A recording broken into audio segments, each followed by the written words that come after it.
Hello and welcome to another episode of Soul Nectar Show, that show where we talk about all things essence, where we gather around the campfire and share our stories of connection to that which is bigger than us, the big mystery, beyond the veil, the divine symphony that we are all a part of. I'm your host, Carrie Hummingbird, and I love to have these conversations, which is why I have them week after week and share them with you just to open up a new potential. There's something beautiful about realization that it unlocks a whole new level of idea, another pathway to follow. It can sometimes be a complete reversal of what you originally thought, which leads you down a whole nother pathway that's way more beneficial. And just the process of getting those realizations feels pretty awesome. Those aha moments, the light bulb over your head. And I love to have conversations that have lots of those things called realizations. And today I have a beautiful guest on who I'm sure is going to bring us some realization. Emmi Mutale. Welcome, Emmi. Thank you so much, Carrie. It's a blessing to be here with you. So Emmi is an intuitive healer, an energy medicine practitioner, and a womb awakening shamama and teacher, rededicated to reawakening ancient feminine wisdom. And she facilitates deeply transformational healing processes for women of all ages around the world, holding a safe, protective space for the emergence of authentic connection, profound knowing, and inner power. She's also the host of a podcast called Sacred Feminine Power, which I've been on, and I'll definitely put a link in the show notes to that if you want to listen to our episode shared together on Sacred Feminine Power. And she is the head of joy at House of Gaia, a healing and transformation center dedicated to feminine wisdom in Zambia, which is like so cool. So she's got a master's in human rights and over 20 years experience working in the field of women's and children's rights. And she continues to support organizations aimed at eradicating injustice, particularly in Southern Africa. So I'm looking forward to this conversation, Emmi. There's just so much we could dive into. I'm curious to get us started. If you could share a story of what was your pathway, in a synopsis of getting to the place where you are today. Why did you even choose to be where you are and do what you do? Sure, absolutely. So, ever since I was a little child, I've been drawn to the healing arts and I've been fascinated by shamanic cultures and by indigenous cultures. And pretty early on in life, in my teenage years, I started meditating and I started really becoming really intrigued by Eastern philosophy and started studying that. And by the time I was in my early 20s, I was studying various healing and transformation modalities, which I absolutely loved. But at the same time, I had this huge passion for human rights and for women's rights as well. And kind of ended up veering on a career path that took me to different parts of the world, including Zambia. And I was working on women's and child rights with various organizations from the UN to international and local NGOs or non-governmental organizations, as well as the bilateral scene, which is all about the governmental support to other governments in the so-called third world. And as I started building my career, I was quite ambitious. I wanted to progress quickly and get to higher and higher positions and have more and more responsible tasks and responsibilities. The healing and the transformation path kind of started to take a little bit of a back burner role in that. And what that also meant that although I was in many ways living and leading my dream life, working in the field that I wanted to, living in amazing countries and working for organizations that I had really been dreamt of working for, I also was leading my life from a very masculine side. What that meant in practice is that I was pushing myself. My ambition was really pushing myself really, really hard. So I was doing very long hours at work. I had two small babies at home. My kids are about a year apart in age, just a little bit over a year apart in age. And at this time, when I was really focused on building my career, they were very small. They were both under 2 years old. So I was fully focused on my job, working super long hours, and then coming home to two small kids who, of course, wanted my attention as well. And I'm not going to even mention my husband in this picture at this point. And it got to a point where I became so tired, so exhausted, that I kind of went on a numb mode. And I was just kind of existing from one day to another. I still absolutely loved my job, and I was really pushing myself hard to excel at work, which I was. But then at home, I was starting to become a wreck. And I was starting to really snap at my kids much more often, get super impatient with my husband as well. And my body was starting to feel increasingly tired. But I kept on pushing that aside. I kept on pushing aside the tiredness.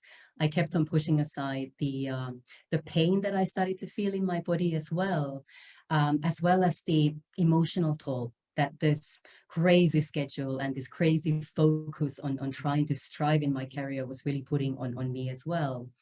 And it got to a point where one day I literally found myself sitting in a heap in my bathroom, on my bathroom floor. I had just yelled at my kids, cursed at my husband, told them to go away. And I was absolutely ready at that point just to leave this world. I did not want to go on. It was bit of a desperate moment at that point. And yet at the same time, in that most darkest moment, I felt some stirring deep inside, some sort of a spark or a seed. I don't know what exactly it was, but this knowing that I was going to be okay. I didn't know how, but I somehow knew that I was going to be okay. And that was in many ways a turning point for me. And I started to get back to my healing and transformation work, initially as a student, initially putting into practice what I had learned before to heal. And then once my cup was full enough, I then started to support others as well, predominantly women, but also men sometimes, to really heal from trauma and wounding that they're carrying, let go of fear, let go of anxiety, and really connect with their innate feminine wisdom. And this again could be men and women, and step into their sacred feminine power on many levels. Such a beautiful description of a journey that sounds so familiar to me. Yeah, that total breakdown to break through.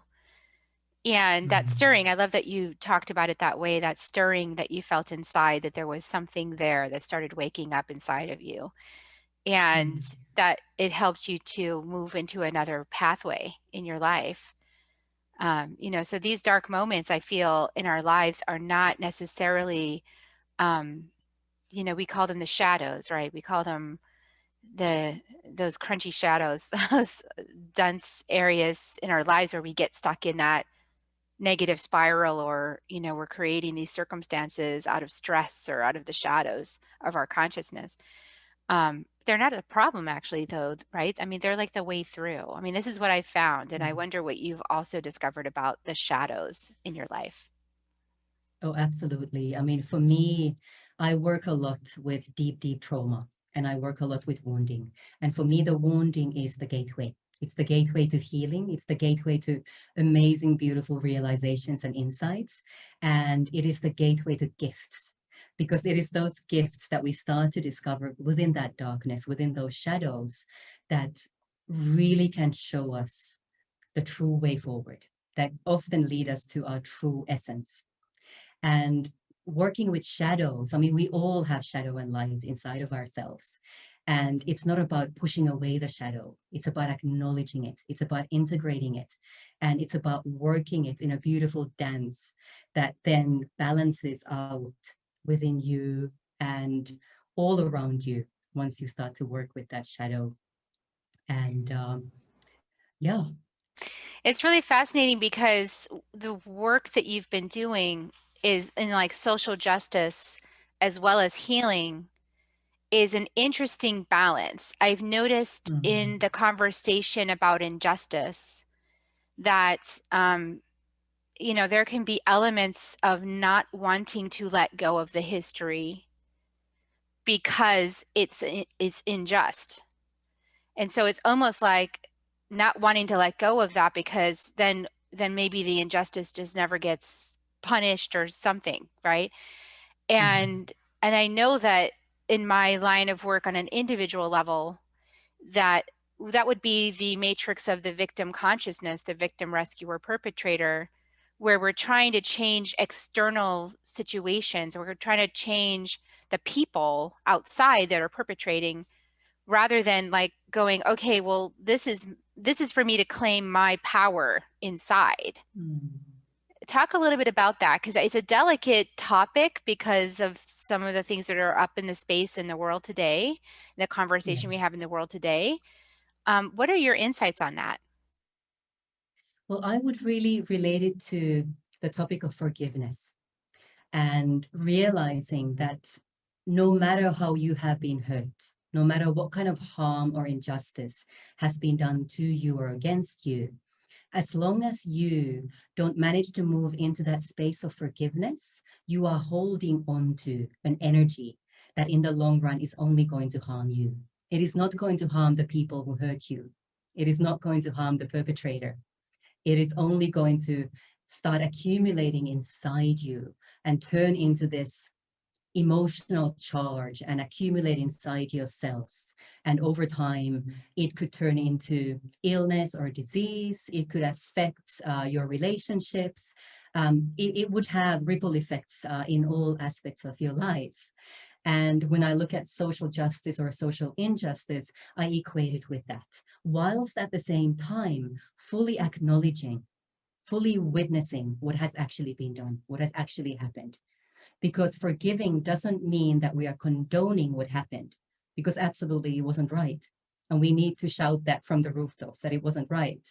But at the same time, being able to release that from our system, to heal that sense of injustice so that we don't get stuck in that victimhood is absolutely crucial to our own transformation, to our own healing, to us being able to move forward in a way that feels aligned and integrated and is also supportive to you and people around you. Yeah, I love that. Not forgiving is not condoning. And forgiving doesn't mean not sharing the message. So it's like it is a fine line because as you want to invite people to the conversation, that this was that the way that these things have happened, socially unjust things, is we would rather not keep doing that. Like we'd rather change ourselves and show up in a more beneficial way, more egalitarian way, honoring, respecting life. And we want to show up in that way. And if we want to show up in that way, we have some homework to do with the Mm. past because the past isn't really done until the person decides that it's done. Yeah, And, it's kind of like this happens at a family level. It happens at a global level. So it's all the places. It happens inside of you. It happens in your family. It happens in the global. So it's like it's the same dynamic. It's just that when there's so much more energy with it, with so many more people engaged in it, it's harder to unlock it and put it to rest, transform it into gold and make choices from it. Because on a personal level, it's easier, right? Like you can go inside and you can say, oh, I made these mistakes, or this person, I had this relationship, there was some injustice here. What was my relationship to it? You can explore it at an individual level. And then when you're done, you can leave the classroom and maybe that person stays in that class the rest of their life and 5 more lifetimes, but at least you've resolved it for yourself. And I think that it's like rippling that out. It gets more complex the more people are involved in that conversation.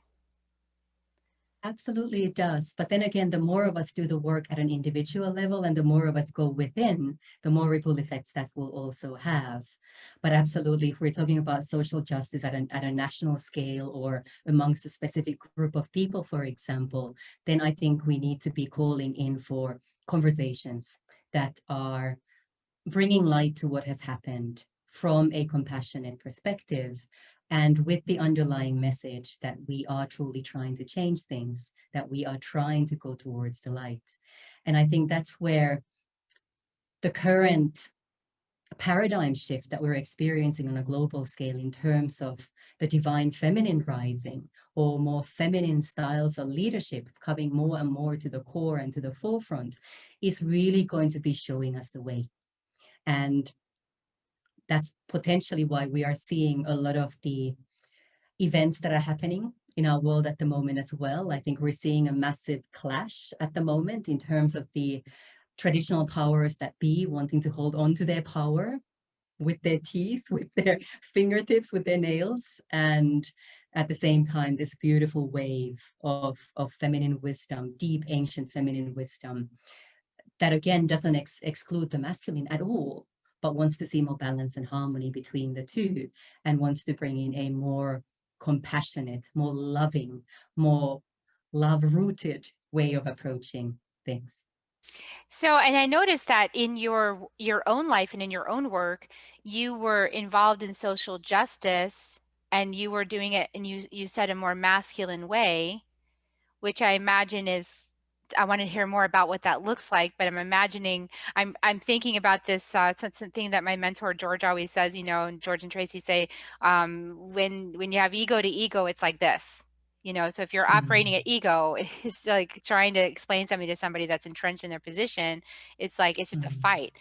But at the feminine level, with the healing level, with the frequencies and the personal inner dive, knowing that, like with Rumi says, you're not the drop in the ocean, you're the whole ocean in a drop. So whatever you see out there, you can heal within you and it changes the dynamic. That's like the healing way, right? So talk about like what are your realizations between the masculine approach and the feminine approach and what seems to work better now? mm. Well, for me, at a very personal level, the masculine approach came from the fact that I was searching for external validation in everything that I did. I was trying to climb higher in the career ladder, and I was pushing myself really hard to achieve one goalpost after another.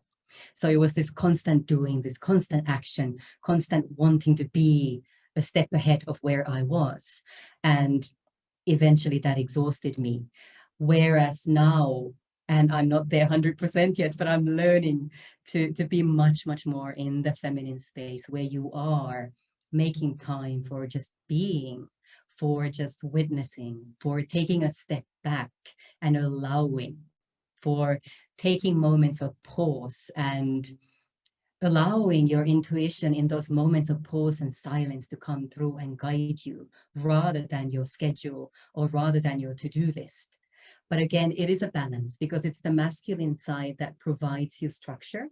It provides you kind of like if we're talking about the river as an analogy, for example, it is the river banks. The masculine is the river banks that kind of protects the flow of the water and gives it direction in many ways. But then the water itself, the ever powerful, flowing, resilient water, is flowing freely within those structures and boundaries, healthy boundaries. Yes, I love that analogy as well. I mean, we can't go too far into one side or the other. If we're too far in the feminine, nothing really gets done, you know. Yeah, been there too. And if we're too far in the masculine, nothing really gets done either because it's not the right thing. Mm, It's like brick wall after brick wall after brick wall after brick wall can be sometimes mm, going too much in the masculine way. It's like you feel like you're fighting the entire universe because you are actually fighting the whole universe when you're just doing it that way. You got to slow down. I love this idea of unfolding and playfulness and curiosity inside that. And a lot of people are afraid to do that. They're afraid to let go of these regimented structures because they think if they play too much or they have fun or they get curious and they just sort of wander around a little bit, that somehow they'll get really lost and things won't happen. mm. Well, we've kind of been programmed to think that way. We've been brought up in a very male dominated, very patriarchal system, and which is very regimented, which is very much focusing on the logical and the rational mind. And from a very early age onwards, from the time we start going to kindergarten or school, we are taught to think in very narrow-minded might not be the right term, although in some schools it would be, but in very structured, in very regimented ways about the world around us. And we are not given a lot of room to explore ourselves, to explore our true essence. Of course, this varies from country to country and from school to school. We have to remember that. But in general, we are not really being taught the kinds of things that we need in life at school in terms of how do we regulate and work with our emotions? How do we handle anger? How do we recognize the beauty of all these emotions? And how do we learn to work with these emotions in a way that really truly serves us?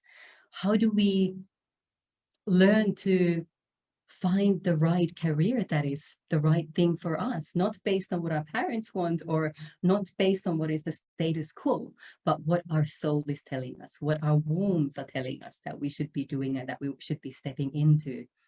And do we learn at school that we really need to pause once in a while, that we need to take those breaks, that we need to give our feminine side that room to, as you say, play and chill out and enjoy the pleasure? Pleasure comes in very strongly here, and we are so often discouraged from experiencing pleasure as a big part of our lives. And without pleasure, life can become very, very regimented and very narrow-minded. I'll use that term now. Yeah, and it's kind of like when I was being taught how to see, like as a, a seer, like from energy practice, the distinction was between the hard focus, like sharp focus hard, versus softening. So in the softening is where the intuition is. It's in the softened vision. It's in the relaxed vision. It's maybe not directly at the person, it's off to the side. It's like there's something in the space that's not direct. So it's like the same flow, or it's a shift in the way we want to look at things, I guess. And like emotions are, well, they've been shamed and blamed and judged and said that that's uncomfortable for me to experience, so don't have them. Like, Yeah, but a big part of the experience of intuition is emotion too. It's it's like the energy that moves us is the intuition, right? It's the energy that flows through. So emotion. It's the energy in motion. It's the things that move us, that lead us, that guide us. It's the being, it's like, I guess it's the more yin path, right? The more receptive path, the more being led and guided and nurtured path versus like focusing on what you want and step, step, step, step, step, step, step, step kind of masculine approach. absolutely. Yeah. And that yin space is very much that feminine space where I would say magic happens, where miracles really start to happen. And the more we trust our intuition, the more we are willing to take that leap of faith or sometimes jump off a cliff, so to speak, the more we realize that we are actually being held, that we are learning to fly, that when we trust, things just start to align and fall into place. And I think it's a part of that trusting is not taking it all so literally and seriously. Like, I feel like we Mm, give things in the masculine perspective, we give things so much great importance with all that focus, and yeah. we give it all this focused intent and energy.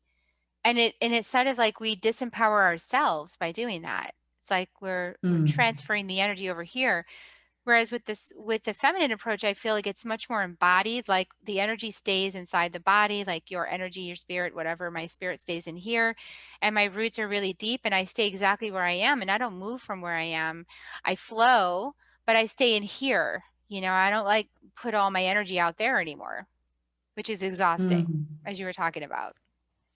Absolutely. And I think especially now with this time of uncertainty that we're facing on a global level, and we're in the midst of this massive transition on so many levels, it is so important to root into our bodies, to root into Mother Earth, and to root into love, because it is within our bodies that we are changing and shifting as well. So whatever is playing out in the macrocosmos is also being played out within us at the microcosmic level. And the more we work with our own energy, the more we root and ground and remember that we are energy beings in a physical body. And we have this incredible connection to this multidimensional wisdom, to galactic wisdom, to this unknown, whilst at the same time, we are very much creatures of planet Earth. And we need to be rooted in our bodies, at least at the moment, before we perhaps transition into our light bodies completely. But for now, being able to hold in the ascension energies and allow that shift to happen in a way where we're not trying to fight against it, but simply, again, just trusting, allowing, and flowing with that. Being in our bodies is absolutely crucial there. So, what are some ways that you recommend people start getting into their bodies? Because this is an awareness that I've only had a little bit ways down the path that I could even leave my body or that I wasn't my body. I thought that at first I thought, well, there isn't anything bigger than my body, like I'm just this dense thing. And then I went to this phase where I realized I could escape it, like somehow, like get out there and move and be in my spirit and transcend this body thing, you know. And then at some point I realized, oh, I got to get in the body because like so it seemed like how do you know where you're at like in that process and what how do you even view that process? Because that was just my understanding of the process. But how do you view that process of getting embodied? Hmm. Well, there's a number of different ways you can really get embodied. I'll name a few of them. But one would be literally just connecting with Mother Earth. So earthing as a process is a very beautiful, very concrete, very rooted way of getting into your body and doing that with the help of Mother Earth. So planting your bare feet on grass or soil and literally just soaking up the healing energy from Mother Earth. Breath work is another super, super important part of that. Our breath is sacred. Our breath is incredibly healing and incredibly powerful. And most of us breathe at perhaps a fraction of the capacity that our lungs have, that our breathing capacity actually is all about. And through the breath, we can really go deep within our bodies and again ground and use our breath to either increase our energy or slow down our energy or even start to build up some so-called superhuman powers. Um, Other ways would be meditation would be another beautiful one. Of course, there's millions of different ways to meditate. Um, Chanting mantras are another beautiful way. They really get you into the present moment and you're voicing out, you are speaking out or singing out. And that is very much about being in your body as well. Doing different kinds of movements. I love to do Qigong myself, sometimes yoga, but Qigong is my thing. Um, any kind of movement. If you prefer to go jogging, if you prefer to dance, any way to move your body is a way for you to embody your emotions, to embody the energies around us as well. Shaking is another way to really become embodied. So there's so many different beautiful ways. Tapping is another one. EFT, emotional freedom techniques, where you're literally acknowledging the emotions that are arising for you, no matter what those emotions are. And through the acknowledgement, also then starting to release the emotional charge and get more grounded, less stressed out, less anxious, and very much inside you, inside your body. Yeah, it's beautiful. What a great list. Yeah, all of those definitely I've experienced. Yes, yes, yes. Mm. And now, like, one of the things that happens as we start to embody is that we face those core wounds, right? We start to Mm. become aware of those core wounds. Maybe if we were outside of our body or we were numbing or we were distancing or we were mentalizing, then we wouldn't be aware of what was going on. But as we start to embody, it comes up, right? Like we become aware of those core wounds. So talk a little bit about the core wounds that you've identified that women might be feeling in their body so they don't so you guys just know it's a thing. It's a thing. You're not Yeah. crazy. It's a thing. So tell us some more about those Yeah, core wounds. absolutely. So I work with a system that I call the five core feminine wounds, and these wounds are interconnected in many ways. And through the work that I've done with my clients in different parts of the world, and through my own experiences as well, all women carry aspects of these five core feminine wounds. And again, depending on our unique life and soul experiences, some wounds might be manifesting more strongly than others, but nevertheless, we do carry them. And I think it's also important to mention that sometimes these wounds come from our own life experiences, and this could go way back to the moment of conception, the time spent in utero, the moment of birth or the process of birth, or early childhood years as well, when we literally are like sponges, just absorbing information and learning how to behave and how to be in this world, and taking on all kinds of beliefs about ourselves and the people around us. But they can also be generational wounds. So it could be something that we've taken on from our maternal or paternal lineage, something that our mothers might have experienced or grandmothers might have experienced, or even further back. And we carry residues of that trauma or those wounding within ourselves. Or it could be from the collective experiences of women all around the world as well. And here we could be looking into history like the witch hunts, for example, which would be all about, in order to survive, women having to denounce each other, women having to betray each other, and so many women obviously being punished and killed for being healers, for being midwives, for speaking their truth, for standing in their power. But also for more modern times, look at things like using rape as a weapon of war, for example, or the incredible statistics around domestic violence all around the world, for example. And these leave residual energies in the field, in the matrix, that we are absorbing into ourselves as well. So the wounds that I specifically work with are the mother wound, the sister wound, the body wound, the menstruation wound, and the womb wound. And I'll mention just briefly about what those wounds are about. So with the mother wound, I focus specifically on our relationships with our own mothers and how that relationship has affected us, and how it's brought us up and the kind of beliefs we taken on from that, whether our mothers were super loving and super protective or distant, passive aggressive, you name it. There's different relational aspects there that we would look into when we work together. But then we also look at experiences of motherhood. So if you are a mother, how is your relationship to your own children? How was the birth process of those children?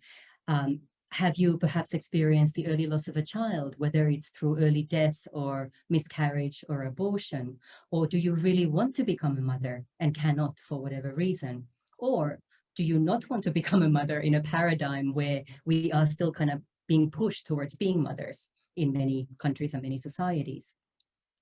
The sister wound, again, is about how us women relate to each other, and the fact that we tend to, rather than support each other and lift each other up, there's a lot of bringing and tearing each other down. There's a lot of comparison, there's a lot of competition, there's a lot of bitching, so to speak. And that stemming from experiences like the witch hunts that I mentioned earlier as well. The body wound then is really about, on the one hand, it's about our body image. So how do we treat and talk to our bodies? How do we view our own bodies? And what kind of respect do we give our bodies? Or do we hate and loathe our bodies and constantly criticize them, trying to push them into a very, very narrow mold of beauty or attractiveness, which is being blasted at us every single day through social media and the TV and so on. But it's also very much about the fact that over centuries, over hundreds of years, our bodies have been shamed because we menstruate, because we bleed, because our most feminine parts of our bodies, our breasts, our vaginas, our vulvas, have been objectified. Pornography steps in very strongly here. And the most natural of processes for women, pregnancy and childbirth, have been medicalized to a crazy extent. This is not to say that medical intervention isn't sometimes absolutely necessary, but we've kind of been made to believe that our bodies don't know what they're doing when we fall pregnant or are giving birth. And the menstruation wound then again looks at how over time our menstruation, that in the ancient times was recognized as sacred, and our menstrual blood, which was also recognized as sacred and seen to contain healing powers, was over time almost demonized. And in some countries, women who are bleeding are not allowed to enter holy spaces, for example. And for us in the Western world, we are often taught to think that our menstruation is a nuisance, if not a curse, something that we have to live with, something that we need to hide, and something that we really just kind of stray away from in terms of having a deep, beautiful, sacred relationship with. And I also work with menarche, which is the very first experience of menstruation. And for a lot of women, that experience wasn't always very nice. It could have been filled with a shame or embarrassment, and not often with a lot of support. And then finally, sorry, I'm giving you a whole lowdown of all this, but the womb wound then really focuses on our sacred womb spaces. Again, many of us are completely disconnected from our wombs, even if we might be mothers. And we have forgotten, or we have been led to forget, that our womb spaces are actually sacred cauldrons of incredible wisdom and power that contain healing opportunities, healing capacity, healing powers. They are gateways to multidimensional wisdom. And the more we work with our womb spaces, the more we start to reclaim our power, the more we start to reclaim that ancient feminine wisdom that is currently arising, that is currently being ushered in with the new paradigm, with the new Aquarian era.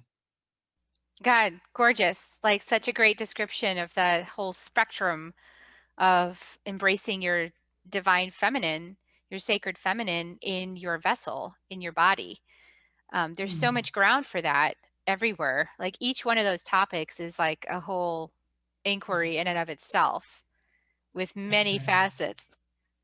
And it's like I feel like all of us that came in as women and or as mothers in this lifetime, we chose to be vessels for healing these patterns that have been going on for thousands of years, demoralizing and desecrating the feminine vessel.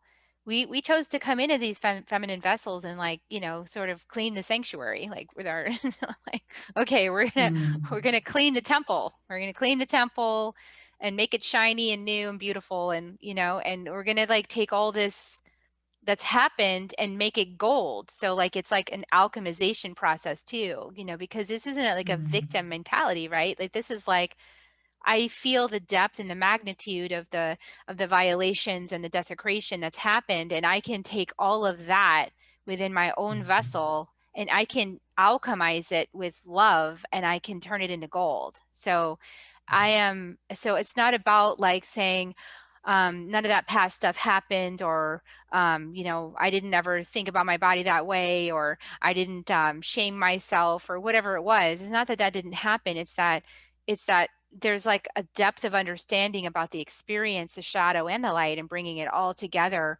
and making that an even more beautiful temple and the integration of that, right? I mean, so what are your perspectives on what I just said?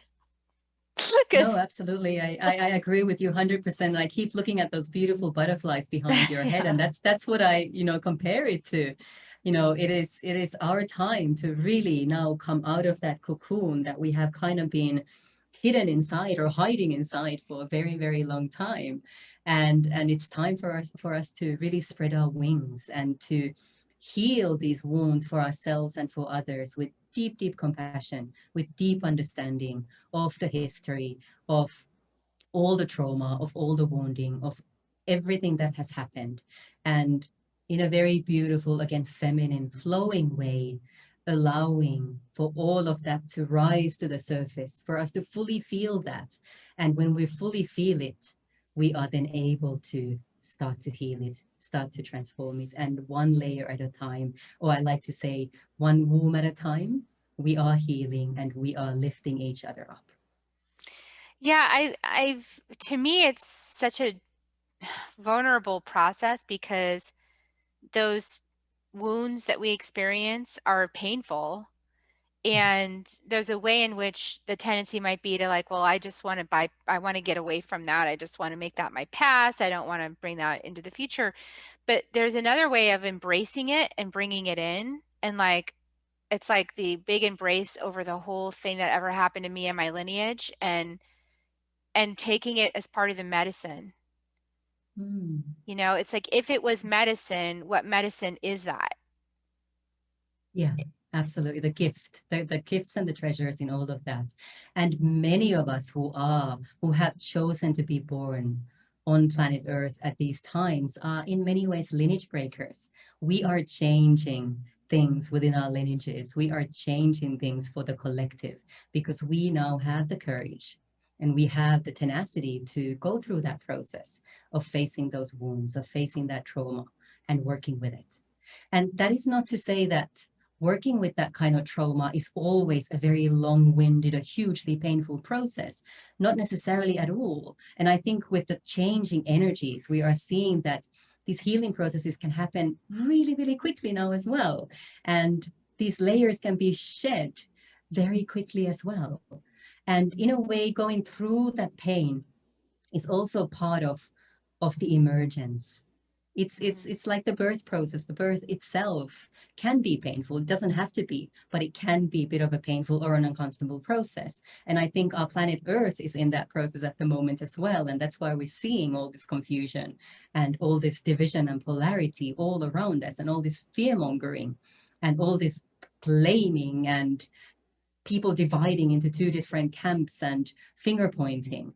And I think that is the collective expressing itself. That is the collective rebirthing in a way that could be less painful, but because a pretty big part of humanity on our planet at the moment hasn't quite reached that level yet, where we could hold the pain together and work through this in a more flowing, in a more feminine way.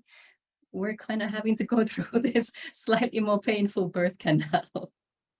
Yeah, I think that it is definitely, like you said, it's not a terrible process. Like it doesn't have to take your whole lifetime because we have these new tools now. We have access to ancient, they're not really new tools, but they're ancient wisdom that is now resurfaced to support us in clearing and transmuting energies and moving through it. So only really now the thing that causes suffering would be resistance to the Mm. healing. And this is a piece that I actually have a friend who said something about this that really caught my attention, which was that she said, well, I don't want to let go of this pain because that's the pain of my ancestors, and somehow in holding on to this pain, I'm honoring what my ancestors went through, and it motivates me to keep moving. And I really thought about that, and I feel I understand that perspective, but also I feel that it's like if I take that perspective into my own life and I apply it in just what I've experienced, that would be me sort of like always holding or trying to hold like the feet of people in the past who perpetrated against me to the fire somehow. And that's never worked out for me very well.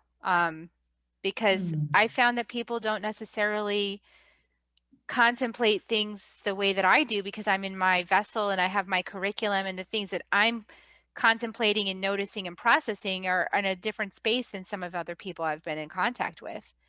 They might not even see things through the same lens as me or have the same concerns.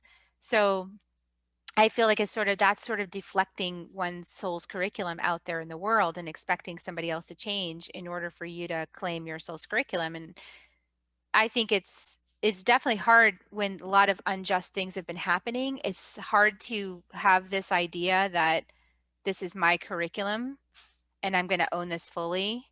That's a tall one for sure. But I do feel like we have souls on the planet that came in and agreed to be that vessel for that kind of transformation.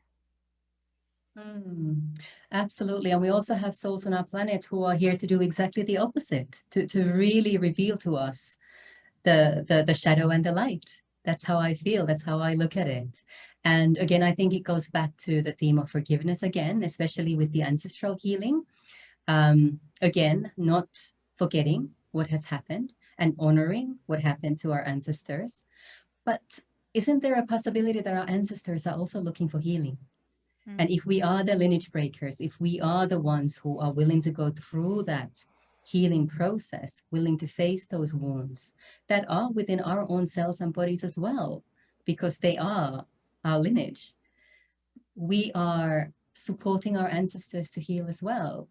And just based on my own experience of working with ancestral wounds for myself and with my clients, it is such a humbling experience to be able to connect with our ancestors and to be able to greeted by our ancestors and feel their incredible gratitude and incredible love when we work with something that they have gone through and something that they might not have been able to process in their lifetime and have perhaps been waiting for centuries for you to come along and do the healing.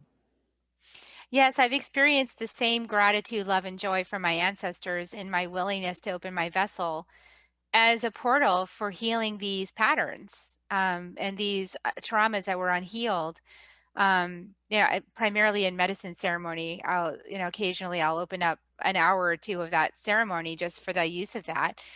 And the thing I realize is it's an act of service, but it's also for me because I'm living in the body that's created from the history of all those traumas, right? So Yeah, like if I absolutely. want my experience to be more joyful, then I need to be willing to have my DNA healed, which means I need to commit to the work to do the healing and open myself. And yeah, so I'm going to shake, shudder, and probably puke, but it's going to be okay. Like, it'll be over in a couple hours. And then, think about like the thousands of lifetimes of stuff that's being cleared Mm. in that couple of hours.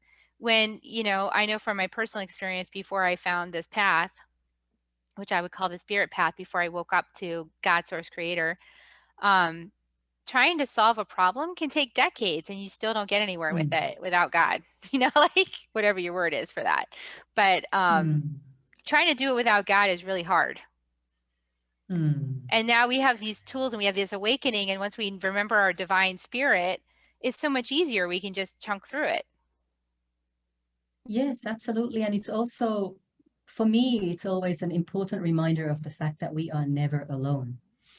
We might feel like we're alone. We Mm. might feel super isolated, especially in these times, but we are not because we have the divine, we have the spirit, we have our ancestors, we have our guides who are all rooting for us. They are all rooting for us and wanting us to expand and emerge and to really accomplish our sole purpose in this lifetime. I have to say, like, just speaking as a mom and thinking about, let's say I have a granddaughter down the line somewhere, I'd be sitting here looking at her going, I don't want her to go through what I went through just to Mm. honor me. I want you to be free to enjoy your life. I want you to be free to reap the benefits of being alive and the prosperity and the joy of being awake on the planet. I don't want you to go through what I went through, the suffering that I went through to honor me. That'd be the last thing I want. I want you to be free. So I just think maybe it's just something to consider if anybody out there Mm. who's thinking they're honoring their ancestors by staying in pain. Maybe maybe your ancestors want something different for you and a good conversation might clear that up. What do you think, Emmy? No, absolutely. And it's beautiful that you brought in the future generations as well, because it really is true. I think it's Christiane Northrup who coined this quote that when a woman heals herself, she heals those who came before her and she heals those who come after her. And again, being a lineage breaker, saying the buck stops here is an incredible service. It's an incredible offer in many ways to humanity and to your own lineage. It certainly is. And it takes a couple generations to do it, several generations. I can look back through my ancestry and I can see examples of my mother and my grandmother of like women who worked to break the versions of the patterns that they were contending with. And each one that's broken those stages and broke those patterns lightened the load for the next generation. So, we're in a pivot and it's a generational pivot. It's going to take a few generations to pivot all the way, I believe. And then we'll be in a new Mhm. conversation, which is going to be pretty awesome. And I'm glad I'm going to be here for it. Yay. Well, it's been so awesome having you on the show, Emmy. Now, I know that if people want to find out more about you, they can certainly check out your podcast. Again, that's Sacred Feminine Power. And I'm going to put a link in the show notes to my interview on Sacred Feminine Power. So you guys can hear our conversation over there. And then you have a free gift, right? It's called the 5 Core Feminine Wounds ebook. Yeah, it's Healing the Five Core Feminine Wounds. And it basically is a little summary of the five core feminine wounds. And you're welcome to hop on over to my website at femininerevere.com and download it from there. It'll be on the homepage. Beautiful. So everybody, definitely go do that. It's a free gift. Go check it out. If you're interested in anything that we talked about, you obviously are because you were here all the way to the end. So thank you. So I'm just going to encourage everybody now. This is the time I ask you to leave a review wherever you found us, iTunes, YouTube, wherever you found us, leave us a review, give us a comment or two, give us a like. It just helps the engines of search to know that this is important to search for. So we're going to give kisses now. You want to help me give kisses to everybody, Emmy? We're just going to give air Absolutely. kisses. Okay, here they come. We so love you guys so much. Thank you for staying all the way to the end. And here's your kisses.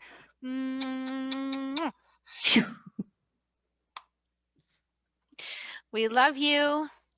Have a great week, Thank you so everyone. much. Thank you, Emmy, Thank for you. being on the show. Okay, bye Thank for you now, so much. everybody.